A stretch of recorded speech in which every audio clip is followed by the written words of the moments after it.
Hello, it's Veterinarian and welcome back to my channel for another video.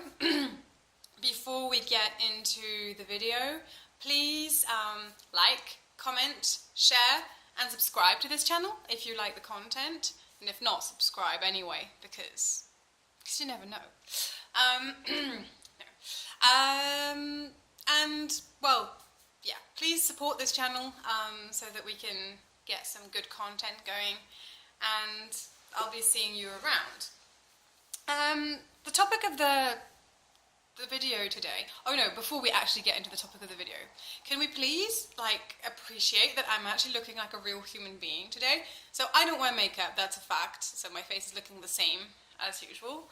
I still have a little bit of a cold, so I'm still a little bit red, but I actually have real adult clothes on, and the hair is actually it's drying, so it's not quite as it will be later on, but I've done something with it.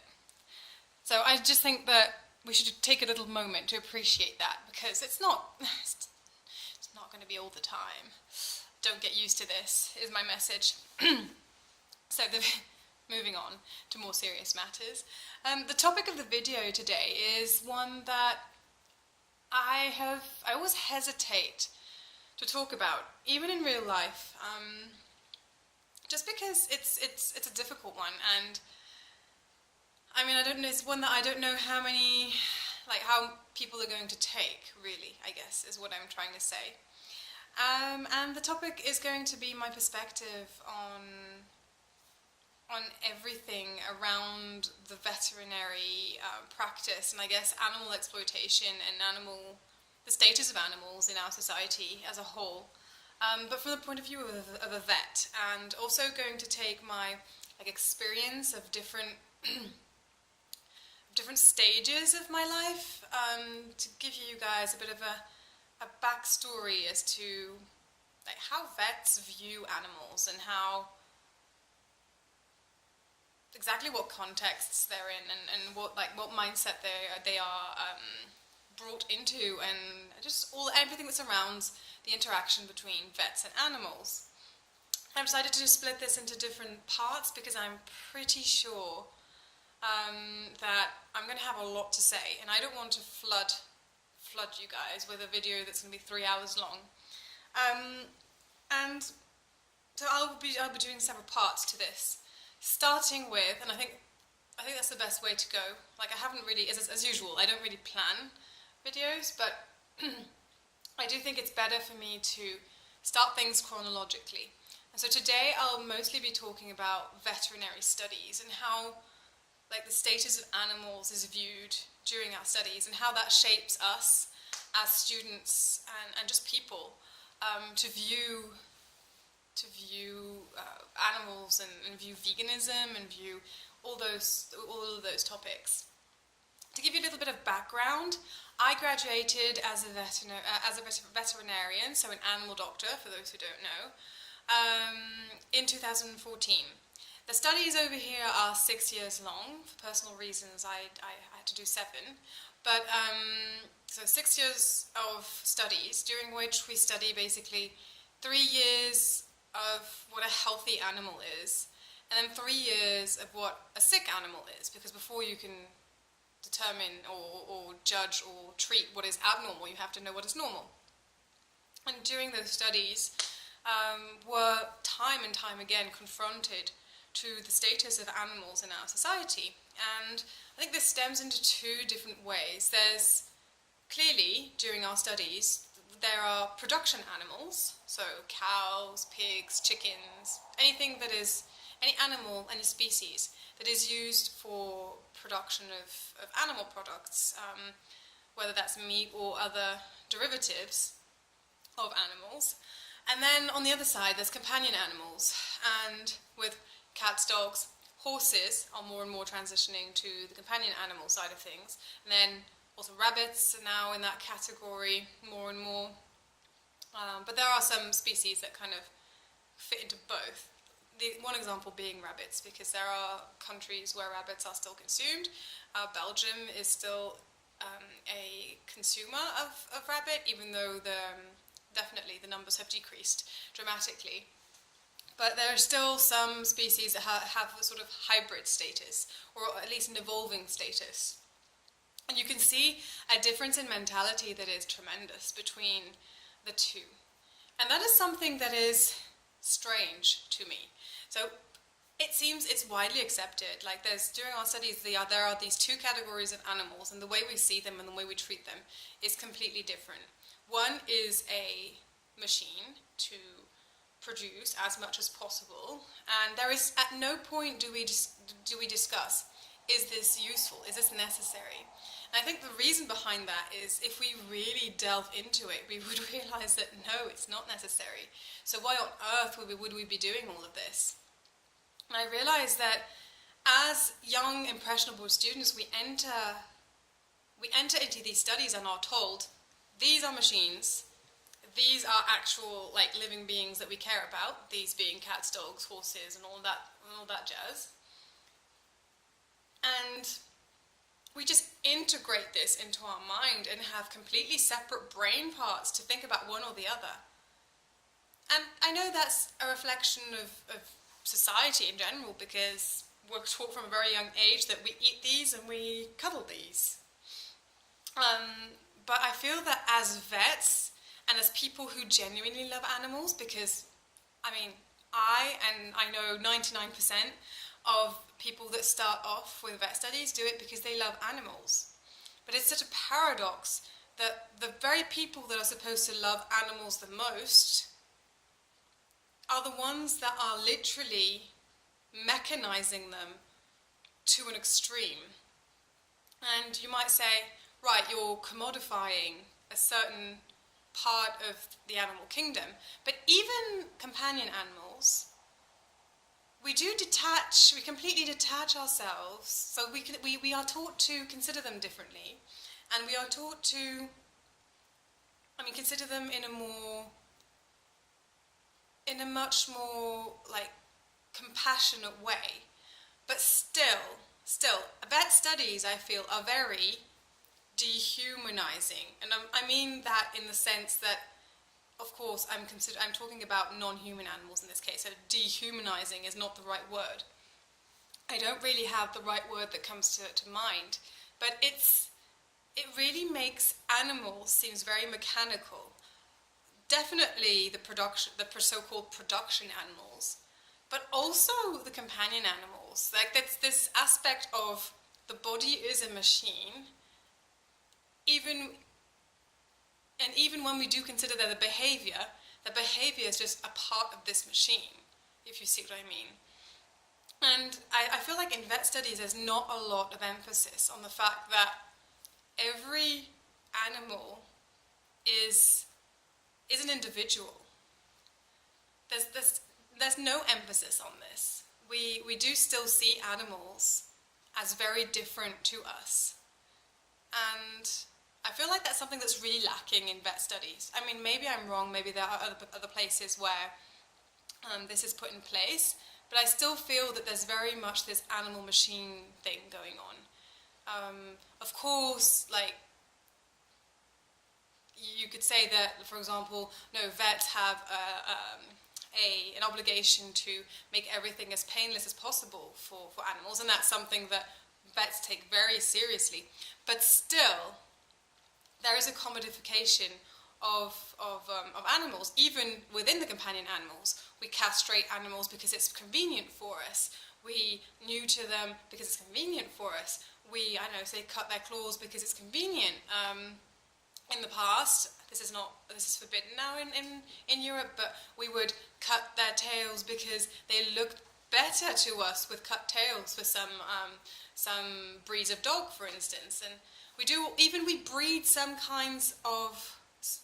breeds of dogs, for example, with specific characteristics which are really bad for them. Like, for example, any brachycephalus kind of breeds with very short noses, say bulldog, English bulldog, French bulldog, they can hardly breathe because of the selection process we're putting behind it. And it's just, even with the species that we consider to be like the most noble species, the closest to us, we still commodify them because they are there for our comfort. And I feel in veterinary studies it's extremely visible that we are providing a service but not at all questioning if this has any place in our society at all.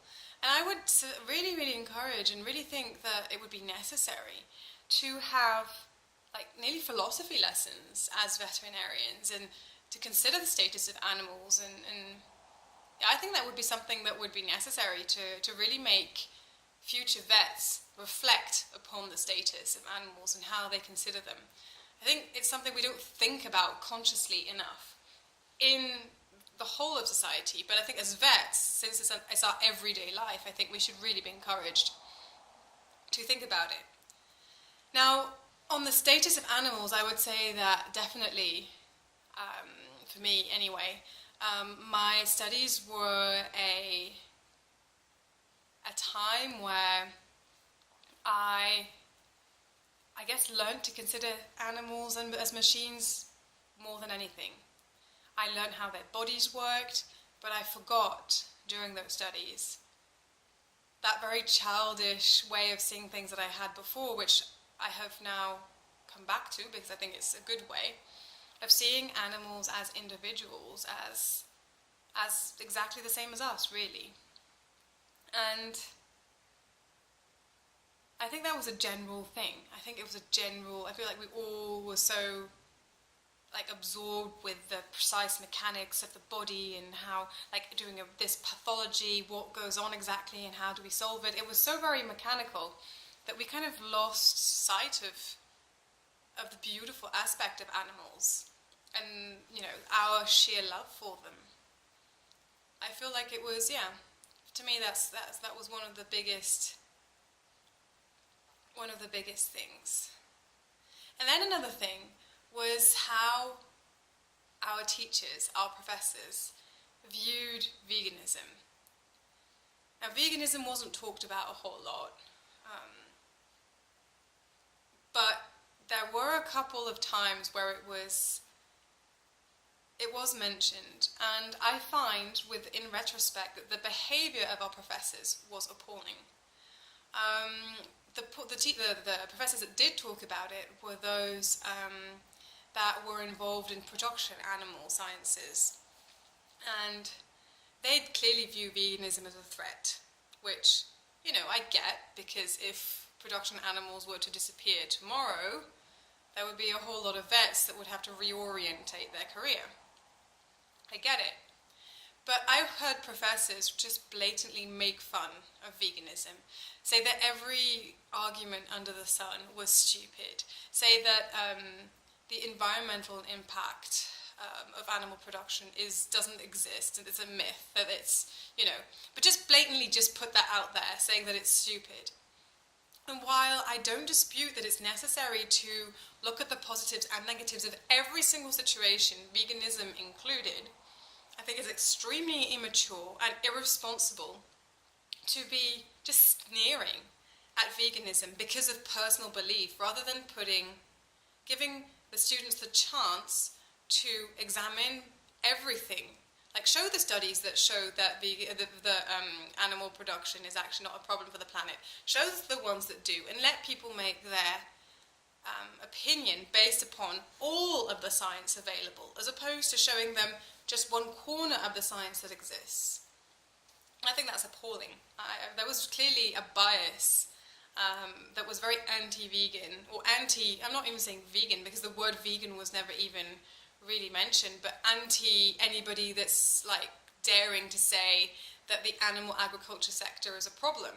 It was anti anybody who would even dare to say something like that, and it felt a bit like a mafia. It felt a bit like a mafia, I have to say. At the time, I didn't really feel involved. I thought it was strange, and I thought it was a biased approach. But I was like, yeah, veganism is dumb, because at the time I just didn't think about it very much. So it didn't shock me, but it should have shocked me that you can't. I don't think that personal opinion has any place in a university curriculum. You should just give people all the evidence that exists, whatever the conclusion of the evidence, and encourage people to look at it with a critical angle and so on. But at the end of the day, it's not your job as a professor to say, this is intelligent, this is dumb. It's not. That's not what you're here for. So I really didn't like the stance of our studies compared to, in relation to veganism. And I think there were a lot of irresponsible behaviours going on, I think. With relation to veganism, that's pretty much all that was ever put out there. Really, my feeling during my studies is that we all had humongous blinders on.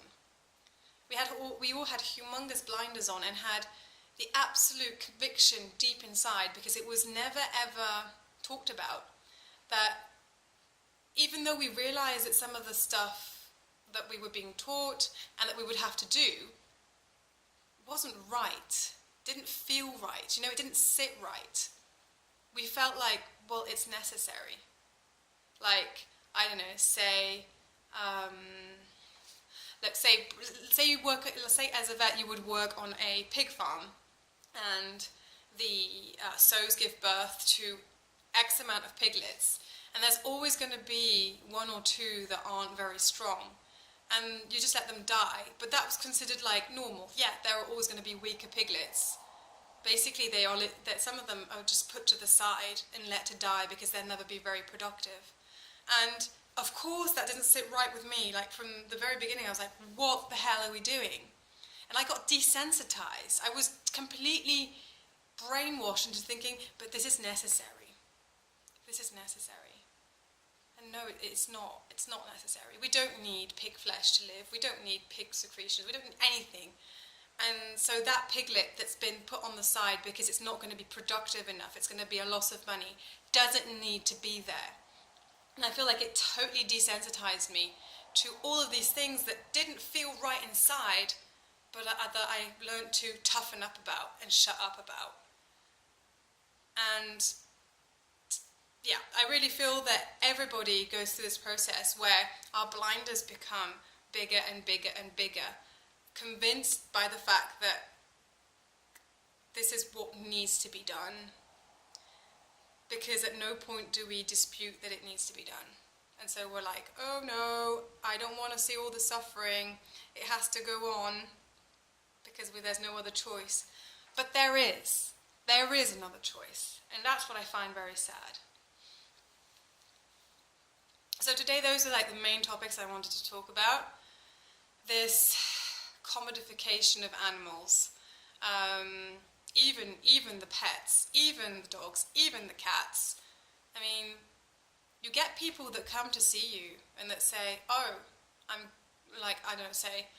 pregnant, I'm afraid of toxoplasmosis, could you please euthanize my cat? And although, thankfully, most veterinarians don't accept, there's this mentality of cats and dogs and cows and just all animals being this disposable thing that can just you can just get rid of it when you don't want it anymore, when it's not practical or whatever.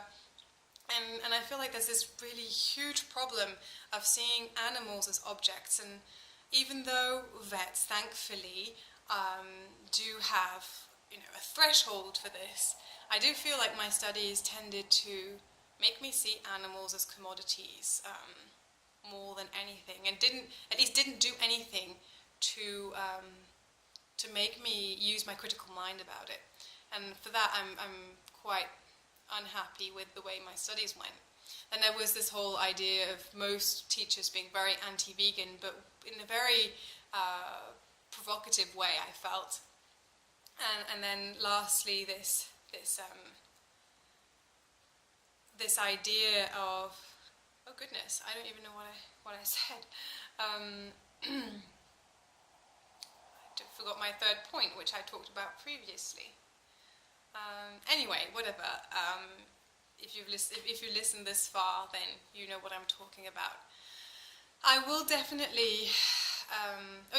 This desensitization and the huge blindness. This was my third point. That definitely my studies reinforced my cognitive dissonance, and reinforced me just trying to look away when it wasn't convenient. And I'm thankful I was able to get out of that, and see things with a new light. I see things with a more naive and more childish, as I was saying, not childish, but childlike, with a childlike eye, because I think as adults we really just obliterate what we don't want to see, and that's not right. It never sat right with me emotionally, so I'm pretty sure it's not right. I will be talking about this topic again because this is a topic on which I have so much to say, so many different experiences, and I just want to talk about these 3 points today, but there are going to be so many other things that I will talk about, so please stay tuned for this series. It's a topic which is difficult for me to talk about because I don't know, I feel like people are going to hate me if I talk about it, but at the same time I have quite a unique point of view. And vegan vets aren't very frequent, and also you'll see my professional experience is also quite atypical, since I have worked in research, meaning that I have definitely encountered animal experimentation and so on. So please stay tuned because I have so many things to share, and if you have any questions or any suggestions of things that you would want me to talk about within the frame of this topic, please leave a comment below. Please do, because I am happy to address anything. I'm being very, real and honest and raw as per usual. Despite the earrings, I haven't suddenly become someone else. And if you have anything that you want to talk about, I will address these things because I think it's important that we keep these conversations going. I have quite a unique point of view, and I think I can bring a lot of value. And if I can answer any questions, I would be very glad to. So if you like this video, please like, comment, share, and most of all, subscribe for more.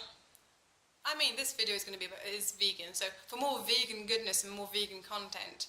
And I'll be seeing you very soon.